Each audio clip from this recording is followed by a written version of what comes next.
ಶ್ರೀರಾಮುಲು ಪಾದಯಾತ್ರೆ ಮಾಡಬೇಕಂತೇಳಿ ಬಯಸಿರುವಂಥ ಒಂದು ವಿಷಯ ಏನು ಅಂತಂದರೆ, ವಾಲ್ಮೀಕಿ ಹಗರಣದ ವಿಚಾರದಲ್ಲಿ ಒಬ್ಬ ಅಮಾಯಕ, ಶಿವಮೊಗ್ಗದಲ್ಲಿ ಒಬ್ಬ ಸರ್ಕಾರಿ ನೌಕರಿ ಕೆಲಸ ಮಾಡೋ ಒಬ್ಬ ಅಮಾಯಕ ಪ್ರಾಣ ಕಳೆದುಕೊಂಡ. ಅದೇ ಒಂದು ವಾಲ್ಮೀಕಿ ಬ್ಯಾನರ್ ಹೆಸರಲ್ಲಿ ಜನಾರ್ದನ್ ರೆಡ್ಡಿನ ಕೊಲೆ ಮಾಡೋ ಪ್ರಯತ್ನ ನೀವು ಮಾಡ್ತೀರಿ.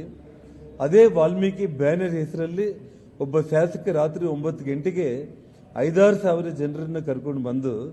ಮನೆ ಮೇಲೆ ಫೈರಿಂಗ್ ಮಾಡಿ ಪೆಟ್ರೋಲ್ ಬಾಂಬ್ಗಳನ್ನು ಎಸೆಯೋದ್ರ ಮೂಲಕ ಅವರ ಕಾರ್ಯಕರ್ತರನ್ನೇ ಅವರು ಪ್ರೈವೇಟ್ ಗನ್ಮ್ಯಾನ್ಗಳ ಮೂಲಕ ಸಾಯಿಸಿ ಅದನ್ನು ನಮ್ಮ ಮೇಲೆ ಹಾಕಿ ಇಡೀ ರಾಜ್ಯದಲ್ಲಿ ಗೊಂದಲ ಸೃಷ್ಟಿ ಮಾಡಬೇಕಂತೇಳಿ ಮಾಡಿರುವಂಥ ಒಂದು ವಿಚಾರದಲ್ಲಿ ವಾಲ್ಮೀಕಿ ಹೆಸರಲ್ಲಿ ಇನ್ನೆಷ್ಟು ಅಮಾಯಕರ ಪ್ರಾಣ ನೀವು ತಗೊಳ್ಳೋದಕ್ಕೆ ಪ್ರಯತ್ನ ಮಾಡ್ತೀರಿ ಅನ್ನುವಂಥ ಒಂದು ವಿಚಾರದಲ್ಲಿ ಶ್ರೀರಾಮುಲು ಅವರು ಇವತ್ತು ಆ ಜನಾಂಗದ ಒಬ್ಬ ದೊಡ್ಡ ನಾಯಕನಾಗಿ ಈ ರಾಜ್ಯದಲ್ಲಿ ಬಳ್ಳಾರಿಯಿಂದ ಬೆಂಗಳೂರಿಗೆ ಪಾದಯಾತ್ರೆ ಮಾಡುವಂಥ ಒಂದು ಬಯಕೆ ಅವರಲ್ಲಿ ಇದ್ದಿತ್ತು. ಅಷ್ಟೇ ಆಗಲಿ, ಸಿದ್ದರಾಮಯ್ಯನವರೇ ಹೊಟ್ಟೆ ಕಿಚ್ಚಿಂದ ಪಾದಯಾತ್ರೆ ಮಾಡಬೇಕನ್ನುವಂಥ ಒಂದು ಯಾವತ್ತೂ ಆ ಒಂದು ಯೋಚನೆ ಅಲ್ಲ, ಒಂದು ಒಳ್ಳೆಯ ಯೋಚನೆಯಿಂದ ಸಾಕ್ಷಾತ್ತು ಆ ರಾಮಾಯಣ ಮರ್ಯಾದಾ ಪುರುಷೋತ್ತಮ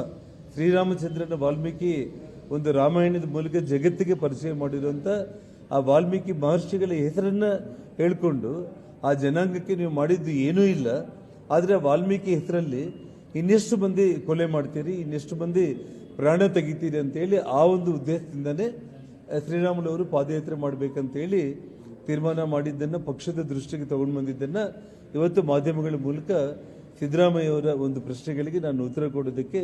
ಇವತ್ತು ಈ ಮಾಧ್ಯಮಗೋಷ್ಠಿಯನ್ನು ಮಾಡಿರೋದು.